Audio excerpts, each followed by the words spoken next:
Gente, olha aí, olha o livro de Jó. Eu sou a evangelista Patrícia com muita alegria. Nós hoje vamos comentar o capítulo 30 de Jó. Que Deus abençoe. Vai entrando aí, receba aí em nome do Senhor Jesus. E aqui, gente, Jó, ele lamenta a miséria em que caiu, porque Jó, ele era um homem rico, ele era um homem abastardo, ele era um homem que ajudava os órfãos, as viúvas, ele era um homem que aconselhava. Quando Jó passava, os idosos ficavam em pé e os príncipes davam lugar para ele passar. Ele aconselhava, ele era juiz de muitas causas, era extremamente rico. E aqui no capítulo 9 ele está dizendo assim: olha, Jó se lembra do seu estado feliz. Ele fala assim: ah, quem me dera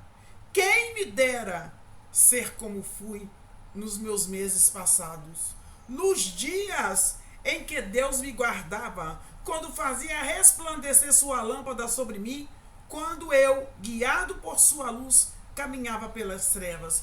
Então aqui Jó, ele estava saudosista, ele estava lembrando do passado dele, que era esse passado maravilhoso, era um passado abastardo, um passado cheio de prosperidade, onde que ele ajudava as pessoas e tudo.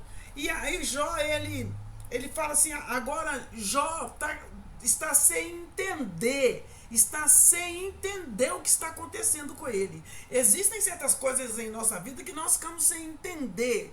Mas eu falo com você, existe um trabalhar de Deus. Nós temos que estar entendendo. E aqui, entrando no capítulo 30, eu dei só uma pinceladinha no capítulo 29. Jó agora, aqui no capítulo 29, ele está saudosista. Ele está lembrando do passado dele, que era um passado feliz. Não podemos comparar nunca com o versículo de Lamentações de Jeremias falando: quero trazer à memória aquilo que me dá esperança. Porque Jó não estava com esperança aqui quando ele lamentou o passado dele no capítulo 19. Jó, a esperança dele estava em morrer. Ele estava esperando a sepultura. Ele estava esperando a sepultura. Quanto de vocês hoje está caído, está chateado, está magoado e pedindo Deus a morte? Ei, Deus tem um plano em sua vida. E agora aqui no capítulo 30, Jó entra lamentando a miséria que ele caiu numa miséria terrível. Jó fala assim no capítulo 30 de Jó: agora se riem de mim o de menos idade do que eu, e cujos pais eu teria desdenhado de pôr ao lado dos cães do meu rebanho. Quer dizer, até as crianças estavam rindo de Jó. Aquelas crianças que os pais ajudaram estavam rindo de Jó. E acontece, gente, que de que também ele falou assim: de que também me serviria a força das suas mãos, homens cujo vigor já pereceu? De míngua e fome se delimitaram, rói os lugares secos. Desde muito em ruínas desoladas, apanham malvas e folhas de arbusto, e sustentam de raiz o desímbolo. Do meio dos homens são expulsos, e grita-se contra eles, como se grita atrás de um ladrão. Habitam nos desfiladeiros sombrios, nas cavernas da terra da rocha. Bramam sobre os arbustos e se juntam debaixo do espinheiro. São filhos doidos, raça infame, e da terra são escorraçados. Mas agora ele está falando: eu sou uma canção de montejo e lhe sirvo de provérbio. O estado miserável de Jó leva ao menear da cabeça, né? A assobiar e falar: o que aconteceu com Jó? de homem abastardo e rico, de conselheiro, ele virou mendigo, porque o estado dele estava deplorável, deplorável. Era um homem que saía verme do seu corpo, era um homem que saía pus do seu corpo, a pele rachava, era um homem que a pele colava com seus ossos, era um homem que estava ali servindo de zombaria para as pessoas que passavam. E além do mais, ele não tinha apoio dos seus amigos. Ele faz, Bildade e Zofar estavam ali procurando pecado em Jó. E querendo falou assim: se você tá assim é porque você é perverso. Você é perverso. E Jó falou assim: eu tenho certeza da minha inocência. Jó não sabia que estava passando por uma prova. Ele estava querendo entender, né? E ele falou assim: abominam-me, fogem para longe de mim e não se abstêm de me cuspir o rosto. Gente, aqui era tanta humilhação, mas tanta humilhação, que até cuspida no rosto, Jó estava ganhando. Estava ganhando. E porque aí o Jó acha isso, né?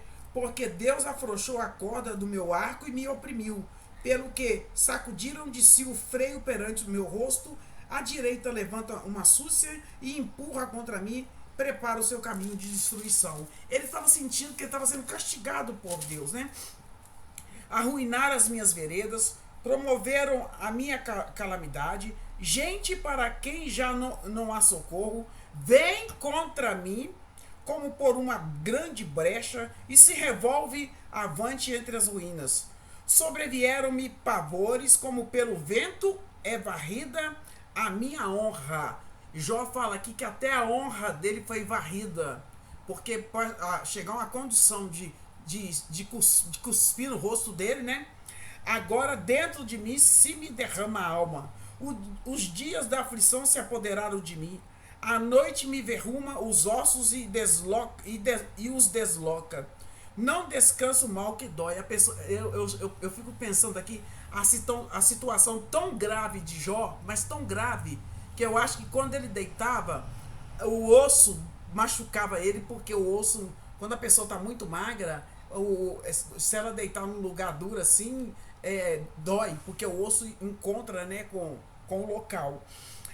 E aqui, gente, ele fala: pois eu sei que me leva. Olha aqui, ele estava lembrando do passado dele no capítulo 29. E agora ele mesmo está determinando o que vai acontecer com ele. Ele falou assim: ó, pois eu sei que me levarás à morte e à casa destinada a todo vivente. De um montão de ruínas não estenderá o homem a mão, e na sua desventura não levantará um grito por socorro.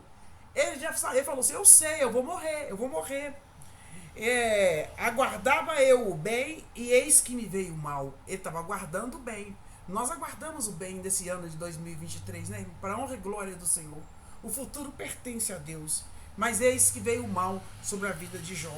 Jó era uma pessoa íntegra, uma pessoa que fazia coisas bondosas.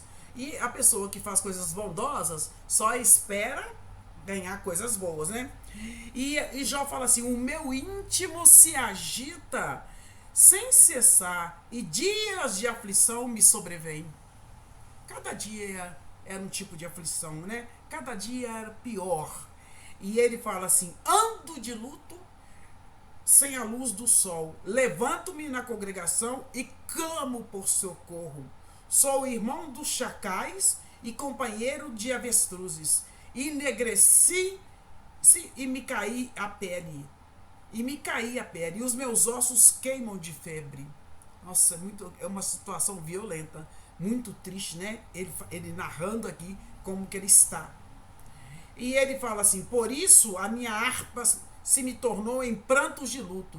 E parecia que ele tocava a harpa para adorar e louvar a Deus, mas agora ele usava a harpa para se encostar, né? Eu imagino isso, se encostar, chorar, e não tocava mais. Por isso, igual falou, por isso a minha harpa se tornou em prantos e minha flauta em voz de choro. Já não tinha mais motivo para cantar, para tocar, né? E aqui, gente, as aflições de Jó, né? eram insuportáveis. Imagine, irmãos. Imagine. As aflições de Jó eram insuportáveis, porque Jó estava desesperado. Jó teve cuidado para não dar lugar à lascívia, ao trazer uma aliança com seus olhos de permanecer inocente. As pessoas pecam quando permitem que seu desejo de pecar seja concebido e cresça. E aqui Jó, ele não tá, ele tá tirando, né, ele não tá querendo, né, essa oportunidade aí, né? E aqui ele está falando que Jó sentia que Deus estava combatendo e agindo com ódio contra ele. E o sentido de Jó, o sentimento de Jó era que Deus o tinha abandonado. O tinha abandonado. Mas nada disso, irmãos. Que prova terrível. Que prova terrível que Jó estava passando. Mas ele não sabia que o melhor de Deus estava por vir. Meu amado e minha amada, eu quero falar com você que o melhor de Deus está por vir. Nesse ano de 2023, é o último vídeo que eu estou fazendo na sexta-feira. Né? Eu louvo ao Senhor, gratidão a Deus sempre por essa oportunidade de estar lendo a palavra do Senhor, tá? Deixa o seu like, o seu comentário, tá? Eu sou a evangelista Patrícia. Gente, eu gostaria de convidar vocês a ler o livro de Jó, tá?